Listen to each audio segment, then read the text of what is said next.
જય શ્રી કૃષ્ણ બાળકો, good afternoon. આપણે પરીક્ષા પહેલાં પાના નંબર 136 કયો પાઠ છે? 10મો, પ્રકરણ નંબર 10. તમારે મીણબત્તીનો ભાગ સુધી થઈ ગયું હતું. હવે આપણે બાકી છે અંદાજ લગાવો અને રંગ પૂરો. ઘણા ક્લાસમાં બાકી છે, ઘણા ક્લાસમાં થઈ ગયું છે, એટલે તો પણ હું કરાવું છું, કારણ કે ઘણા ક્લાસમાં બાકી છે એટલા માટે. હવે શું કહે છે કે અંદાજો લગાવો અને રંગ પૂરો. આપણે માપ્યા વગર કરવાનું છે. જુઓ, સૌ પ્રથમ નીચે આપેલા સળિયાઓને માપ્યા વગર તેને બતાવેલા રંગ વડે રંગો પછી ચકાસો. એટલે રંગ પૂરી દેવાનો છે ને પછી ચકાસવાનું છે. તમારે સ્કેલ હોય, સ્માર્ટ પટ્ટી, તમારી આપણે ફૂટપટ્ટી કહીએ છીએ એને, એટલે એના વડે રંગ પૂરી અને ચકાસવાનું છે. પહેલાં અંદાજો લગાવવાનો છે ને પછી રંગ પૂરવાનો છે એની અંદર, અને પછી આપણે એને માપવાનું છે. તો જુઓ, સળિયાની લંબાઈ 1 સેમી કરતાં ઓછી હોય તો એ લાલ રંગ છે. સળિયાની લંબાઈ 1 સેમી અને 2 સેમીની વચ્ચે હોય તો એ વાદળી રંગ છે.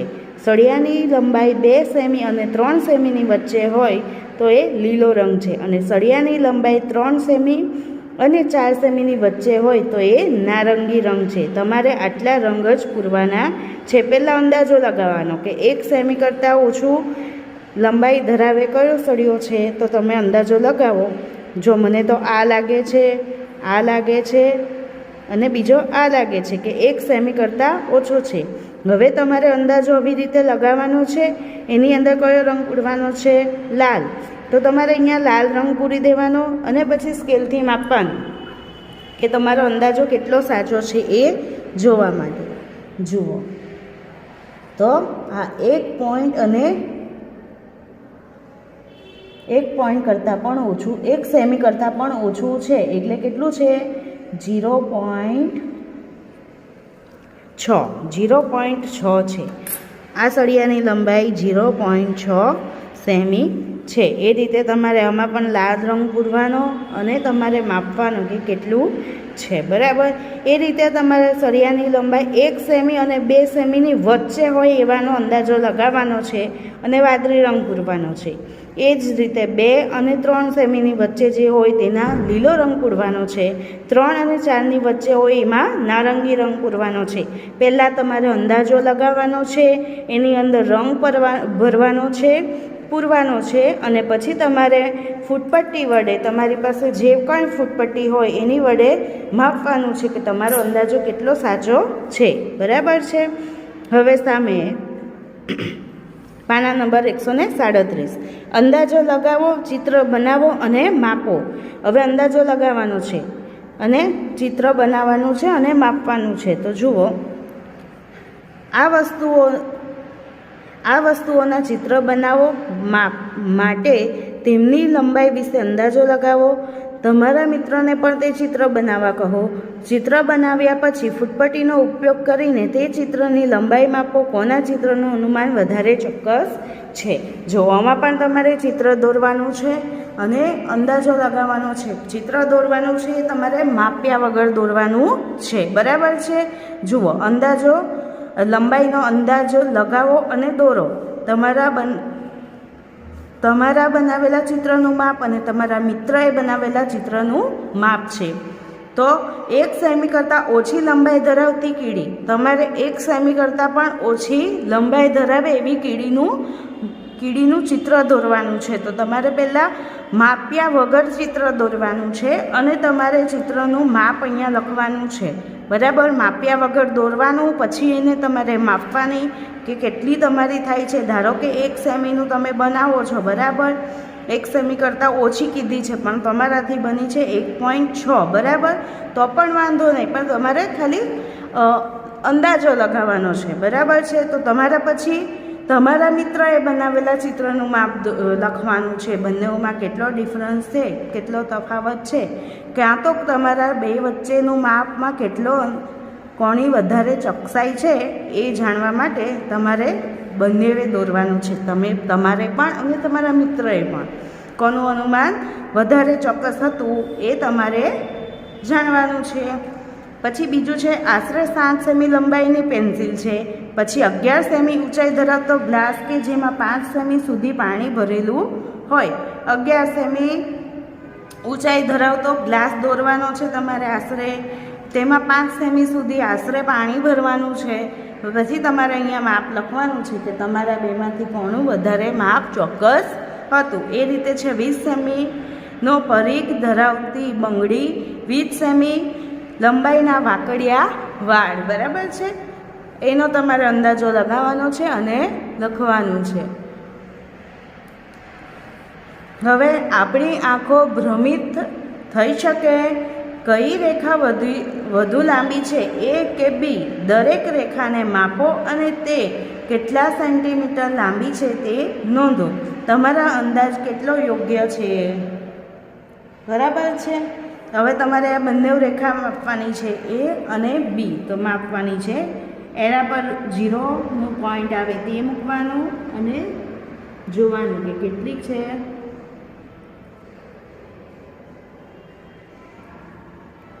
આ 4 છે, 4.5, 6 અને 7. એ રેખા છે 4.7 સેમી. બરાબર છે. હવે બી રેખાનો ઊંધો એરો છે, જુઓ અહીંયા એમ કરી દેવાનું ને અહીંયા લીટી પાડી દેવાની ને એ બે વચ્ચે માપી લેવાનું. આ 4.6 છે. બરાબર, બી રેખા 4.6 સેમી છે. તો કઈ રેખા વધુ લાંબી થઈ?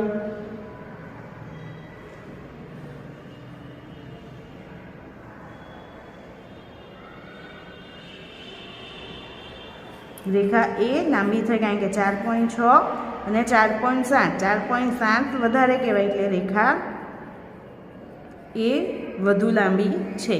તો પણ તમારે માપવાનું અને તમારી જે રેખા લાંબી આવતી હોય એ લખવાનું છે.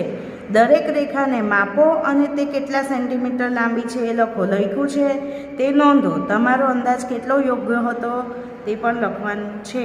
તો આપણો અંદાજો હંમેશા સાચો હોતો નથી, એટલે શું લખવાનું કે મારો અંદાજ ખોટો છે.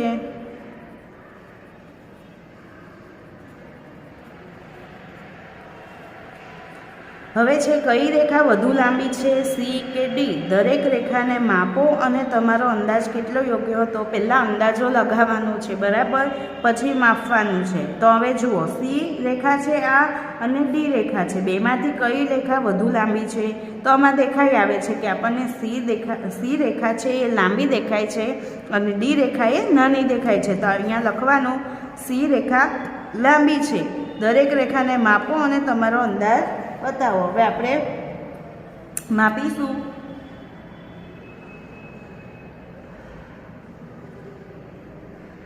ત્રણ 3.3 છે. સી રેખાની 3.3 સેમી છે. બરાબર છે.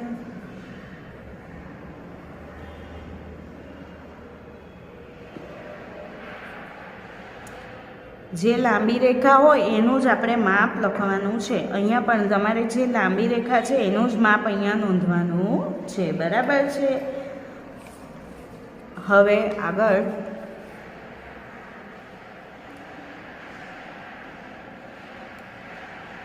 જુઓ, કોની પૂંછડી સૌથી લાંબી છે, કોની પૂંછડી સૌથી વધુ લાંબી છે તેનો અંદાજ લગાવો. હવે પૂંછડીઓ માપો. તમારો અંદાજ કેટલો યોગ્ય છે? બરાબર. કયા પહેલાં તો પ્રાણી આપ્યા છે? ઉંદર છે, બિલાડી છે, ગરોળી છે, પછી વાંદરું છે, પછી શું દેખાય છે તમને? ડુક્કર દેખાય છે અને બિલાડી દેખાય છે. બરાબર, બિલાડી તો દેખાય છે. આ કૂતરો છે. ઉંદર, બિલાડી, કૂતરો, ગરોળી, વાંદરું અને ડુક્કર. બરાબર, આટલા પ્રાણીઓ છે. જુઓ, એનું અંદાજિત માપ મેં અહીંયા પહેલેથી લખી દીધું છે કે ઉંદરનું આપણે અંદાજિત માપ આને જોવાનું છે ચિત્રને આપણે કેટલું અંદાજિત માપ દેખાય છે એની પૂંછડીનું. બરાબર, તો આ પૂંછડીનું અંદાજિત માપ મેં લખ્યું છે 1.8 સેમી. હવે આપણે એને માપવાની છે કે કેટલી થાય.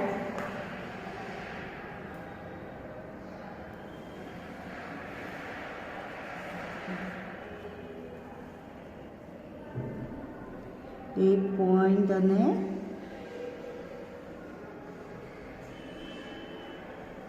1 1.2 સેમી દેખાય છે, બરાબર છે. મને 1.2 સેમી દેખાય.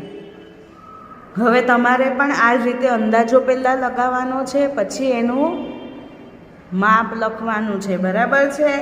એ રીતે ઘરોળીની પૂંછડીનું માપ અંદાજો લગાવવાનો કે આટલી કેટલી છે, તો 1.5 સેમી જેવી મને લાગે છે, બરાબર. હવે તમારે સ્કેલ વડે માપવાની અને કેટલું થાય છે એ તમારે અહીંયા લખવાનું છે. આ તમારે નોટબુકમાં, ગણિતની નોટબુકમાં આવી રીતે કોષ્ટક બનાવીને લખવાનું છે.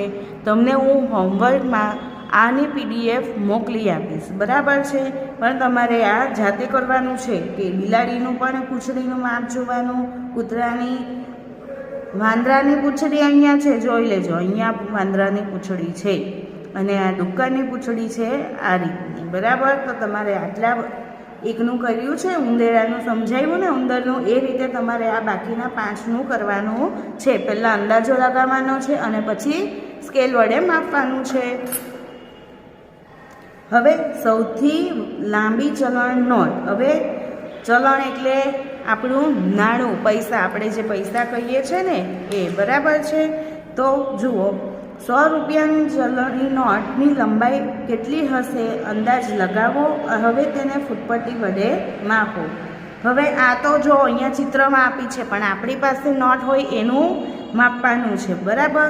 હવે ઘણી બધી વસ્તુઓની લંબાઈ તથા પહોળાઈ વિશે અંદાજ લગાવો, તે માપો અને તમારા અનુમાન તથા માપ વચ્ચેનો તફાવત શોધો, બરાબર. તો હવે મારી પાસે જો આ નોટ છે, મારી પાસે 900ની નોટ છે, બરાબર. હવે હું એનો અંદાજ લગાવું તો કેટલો થશે? ચાલો, મને અંદાજ એવો થાય છે કે 14 સેમીની નોટ હશે, તો હું એની 14 સેમી લંબાઈ લખી દઉં છું. અને પહોળાઈ, જે આ જે ભાગ કહેવાય એ પહોળાઈ કહેવાય અને આ જે છે એ લંબાઈ કહેવાય, આ પહોળાઈ કહેવાય. તો મને પહોળાઈ લાગે છે કે 4 સેમી જેવી હશે, બરાબર. હવે આપણે એને સ્કેલ મૂકીને માપવાનું કે તમે લીધેલું માપ સેમી માપ. હવે આપણે એને માપીશું.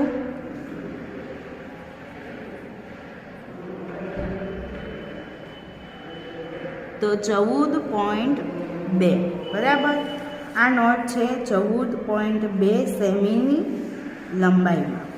અને પહોળાઈ માપવાની ને, પહોળાઈ 6.5 સેમી પહોળી છે, બરાબર છે.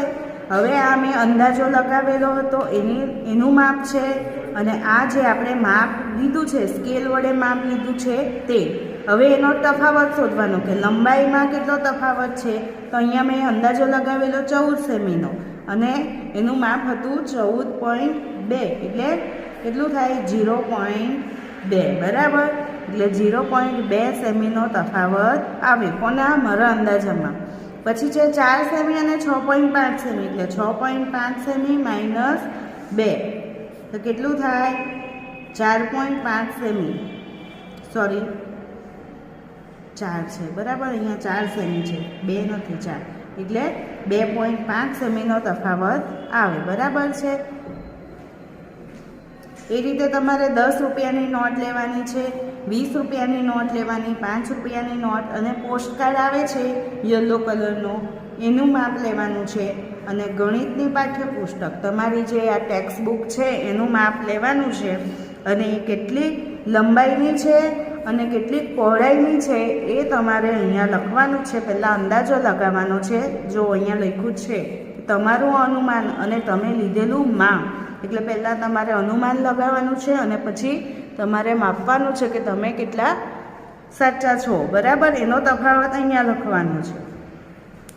આ તમારે તમારી ગણિતની નોટમાં લખવાનું છે, બરાબર છે. હવે છે બજારમાં, બરાબર. બજારમાં શું છે? આ તમને અમુક વસ્તુ આપી છે, કેળા દેખાય છે, પર્સ દેખાય, પેન દેખાય છે, એવી રીતે ઘણી વસ્તુ આપી છે અને એની કિંમત બતાવેલી છે. તો જુઓ,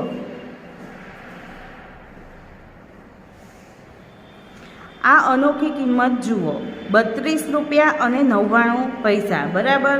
આપણે ઘણી વસ્તુઓ લેવા જઈએ છીએ ત્યાં અમુક રૂપિયા પછી પોઈન્ટ કરીને લખેલું હોય કે આ જો 32 રૂપિયા અને 99 પૈસાની વસ્તુ છે, બરાબર.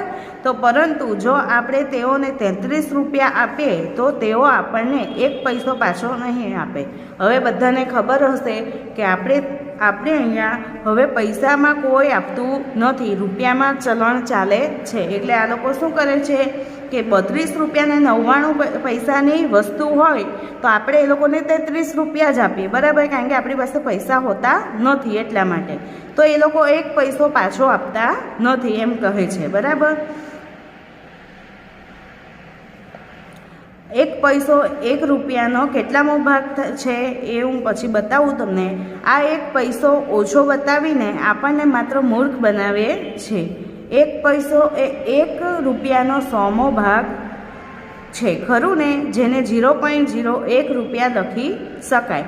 હવે 100 રૂપિયામાંથી આપણે 1 પૈસો હોય તો એને શું કહેવાય? 0.01, એટલે 100માંનો 1 ભાગ કહેવાય. તેથી આપણે 99 પૈસાને 0.99 રૂપિયા લખી શકીએ છીએ, બરાબર. એવું આ લોકો વાત કરે છે. હવે છે પહેલો નંબર, 1 દિવાસળી પેટીની કિંમત કેટલા પૈસા છે? પૈસામાં પૂછ્યું છે, બરાબર. દિવાસળીની પેટી આવી, અહીંયા કેટલામાં આપ્યું છે તમને? 0.50. તો હવે આ રૂપિયામાં આપ્યું છે, આપણે એને પૈસામાં ફેરવવું હોય તો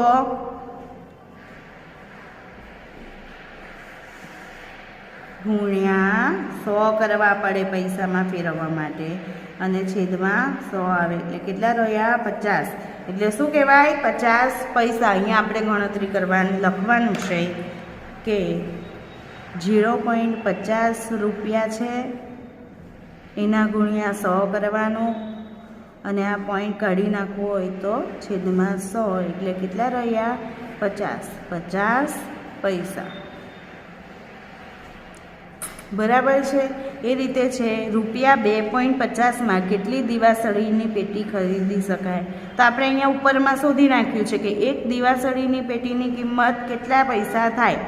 અહીંયા પૈસામાં શોધ્યું છે કે 50 પૈસા થાય, અને આપણને અહીંયા એનું ચિત્રમાં રૂપિયામાં આપ્યું છે કે 0.50. તો આપણે ગણતરી કરીશું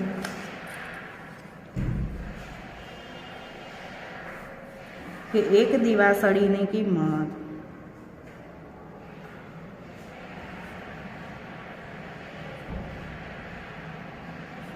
0.50 રૂપિયા છે, તો કેટલી દિવાસળી? 2.50 રૂપિયામાં ખરીદી શકાય, બરાબર છે. એટલે 2.50 ગુણ્યા 1 આવે, છેદમાં આવે 0.50. આપણે હવે એનું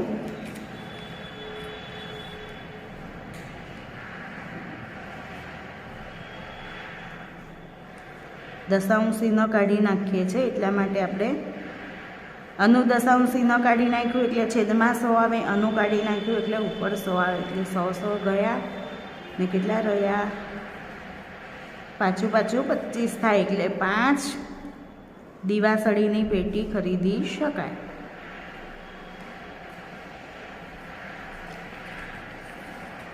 હવે જુઓ કે 1 સાબુની કિંમત કેટલા રૂપિયા છે? તો ચિત્રમાં જુઓ, 1 સાબુની કિંમત કેટલા રૂપિયા છે? 8.75. તો અહીંયા લખી દેવાનું કે રૂપિયા 8.75, બરાબર છે. એ રીતે જુઓ ચોથા નંબરનું, અરુણ 1 સાબુ ખરીદવા ઈચ્છે છે, તેની પાસે 5 રૂપિયાનો સિક્કો 1 છે. તો લખતા જઈએ, બરાબર. અરુણ પાસે 5 રૂપિયાનો સિક્કો કેટલો છે? 1 છે. એટલે શું લખવાનું? 5 રૂપિયાનો 1 સિક્કો, પછી વત્તા કરી દેવાનું. 1 રૂપિયાના 2 સિક્કા, 1 રૂપિયાના 2 સિક્કા છે, તથા 50 પૈસાના 4 સિક્કા છે, એટલે 50 ગુણ્યા 4, એટલે એ કેટલામાં આવશે? 200 પૈસા આવશે. એને આપણે રૂપિયામાં ફેરવીએ તો કેટલા આવે? 2 રૂપિયા થઈ જાય, બરાબર. તેને કેટલા પૈસા પાછા મળશે રૂપિયામાં દર્શાવો. બરાબર. હવે આ રૂપિયામાં આટલું 3 વસ્તુ આપ્યું છે. આ જ ખાલી પૈસામાં 50 પૈસાના સિક્કા એ પૈસામાં આપ્યું છે એને આપણે રૂપિયામાં ફેરવી દીધું. એટલે 5 સિક્કા કેટલા થાય? 5 વત્તા 2, 2 એકા 2 થાય. અને આના 2 રૂપિયા એટલે કેટલા થાય? 5 વત્તા 2 વત્તા 2 કરો એટલે 9 રૂપિયા થાય. એની પાસે કેટલા રૂપિયા છે? 9 રૂપિયા છે. અને સાબુની કિંમત કેટલી છે? 8.75 રૂપિયા. એટલે તમારે 9 - 8.75 કરવાના તો કેટલો જવાબ આવશે? 0.25 રૂપિયા. એટલે શું લખવાનું કે અરુણને પાછી મળતી રકમ 0.25 રૂપિયા છે.